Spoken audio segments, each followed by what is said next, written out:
Hey everyone, welcome back and happy Thursday.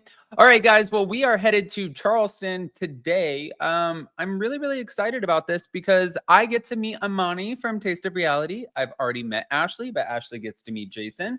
At first, me and Ashley were one twosome, and now we're gonna be one foursome. And then once we all get on our separate, planes and cars and go our separate ways, we'll be four onesomes. But that's where we're at. Now, this one's an interesting video for me because the speculation and the alluding of Teddi Mellencamp, I just want to say this. Before Teddy's diagnosis and everything, yes, she went on and she said some stupid shit on her podcast. And she was like, I'm not going to name him. And I just thought it was dumb. I'm like, girl, you're too old for this. And of course, you guys know I roasted her because I'm like, you had an affair with your horse trainer. And like, if anybody needs self-reflection, honey, it ain't me. But then we know that everything happened with the cancer diagnosis. And I'm a Cancer, like as far as the zodiac sign, I'm an empath. Like I feel things. And none of that mattered to me. And I've told you guys this a million times. So after that, I just started kind of like supporting what she was going through. Just like I backed off a lot because how could you not? You have to exercise empathy, and karma's a bitch. Like, meaning I don't want bad karma for treating somebody who's going through a hard time badly. Then I hear this. Oh, we're going to jump into it. Smash the like button, show some love, and let's go.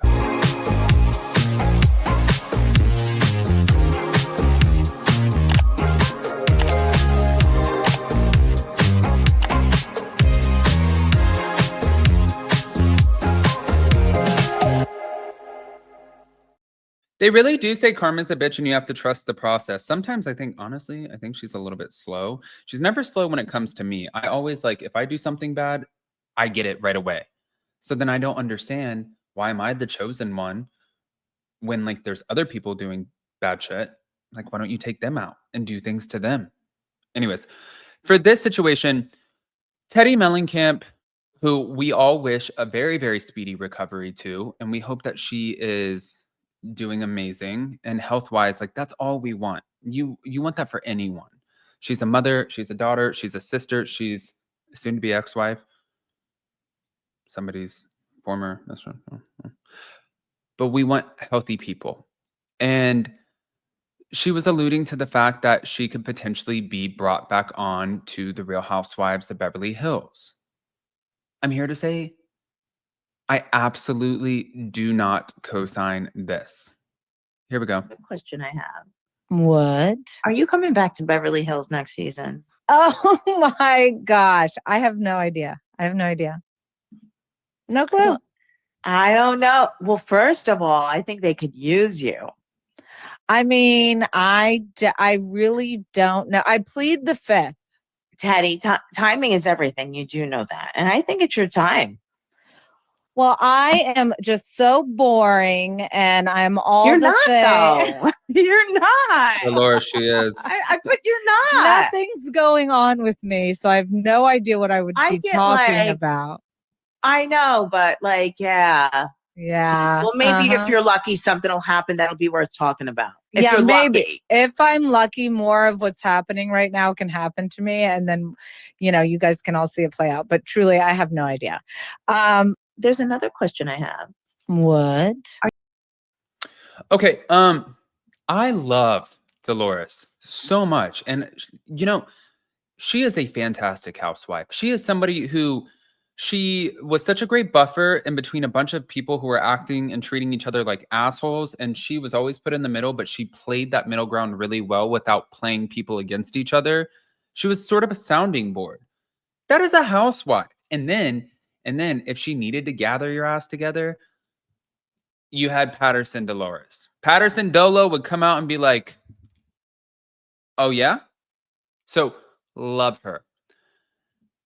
However, just like Luann de Lesseps said, even Louis Vuitton makes mistakes sometimes. And I think that Dolores is making a mistake with this. I think that Teddi Mellencamp offers a lot with her Two Teas in a Pod and what she contributes to that. I think it's a great podcast. And I think that she has, not the Superman curl coming out, I think that she has a lot of energy on that podcast. I think that just because you can do YouTube or a podcast, it doesn't mean that you can be on reality TV. And it doesn't make you more interesting. And unless she wants to come on and talk about the horse trainer and the things, that would be no. I'm just saying no. No. But hold on, wait. There's more. I'm calling you from the actual room where I'm getting my immunotherapy treatment. I understand that. I understand you have an update for us. You just had a scan done. I do. I have an update. So, an exciting news. So, last time they had checked solely my brain, and those tumors were shrinking. And then today I had the scan and where they checked my lungs, and they are shrinking. And one of them has shrunk so much you can barely even see it. That's great. So, it's really, really good news. I'm definitely so relieved. I'm also a little bit, like, if I sound a little weird, it's because I'm in the middle of immunotherapy treatment right now. But what they said was, this is good news. It means my body's responding to everything. But I do need to live on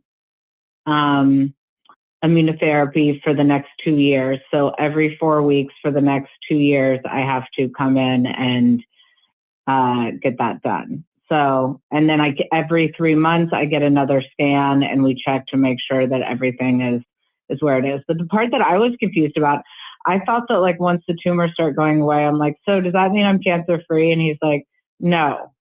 He's like, we will let you know when you're in remission, but at this point, everything's just heading the correct way. So immunotherapy for 2 years, every 4 weeks, is that just controlling it or is it curing it? It's both. It's making sure that it's getting smaller. And then let's say that it gets so small that it disappears. It's making sure that it won't form anywhere else in my body. Okay. So it's also controlling it. Yeah.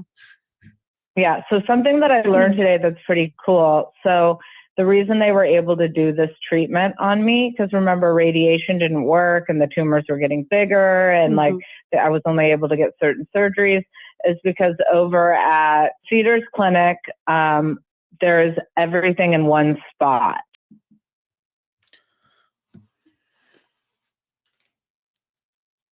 I hate these conversations. That breaks my heart for her. And also everybody who is around rallying. This is not easy to watch. Again, I don't want to watch her on Real Housewives of Beverly Hills, though. But sending all the love to Teddi. I did also want to share this. Attorney Ronald Richards. Let me just go ahead and redo this. Attorney Ronald Richards ended up coming out with another update on Erika and Tom Gerardi. So what was interesting about this is what he said was, update on the complaint our office filed on July 14, 2021 against Erika Girardi, aka the Pretty Mess. He loves to tag a girl.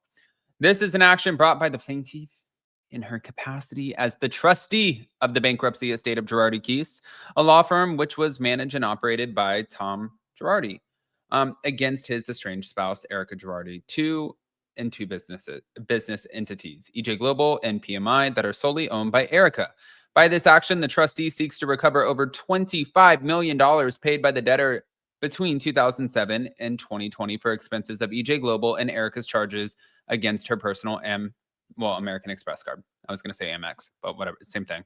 All the payments at issue were accounted for on debtors' books and records as an intercompany debt due from EJ Global, which the trustee alleges is Erika's alter ego. Erika's defense is her LLC, which only she owns, that has not transacted any business for years and never did any business, owes the money, not her. The California Franchise Tax Board already found this business to be a sham and only for tax deductions. We are hopeful that on June 4th, 2025, the court will set a jury trial, and Erika believes it will be a 10-day jury trial. And here are the relevant pages of the status report. Both sides want the case heard by this judge. And not have any portions sent back to the bankruptcy court. We believe a trial will be set before the end of the year. This is clearly the greatest imminent threat facing Erika today. I mean, like, when it rains, it frickin' rains, and when it pours, it frickin' pours. Like, what do you do? What do you do? You know? Honestly, girl, for Erika, you should pay back the shit. Really. If you spent the money and it's not your money, you know, they always, it's like, for example, well, I didn't know the money. I believed it was mine. I believed this man. So what? Teresa Giudice believed her man, and look, her ass ended up in prison. Just saying. Also, too, there have been instances before where, like, an agency or something accidentally, and obviously it's far and few between. Normally they take your money, they don't give you money. But people have gotten these massive random deposits and they're like, oh my God, this is incredible. And then they spend it and then they come back and they track where they accidentally sent the money and they're like, give me our money, like, give us the money back. That is a crime. It's not your money. Just saying. I want to hear what you guys think, guys. Pop off in the comment section. If you're not subscribed, get subscribed. Don't forget to hit that notification bell and we'll see you later. Love you. Bye.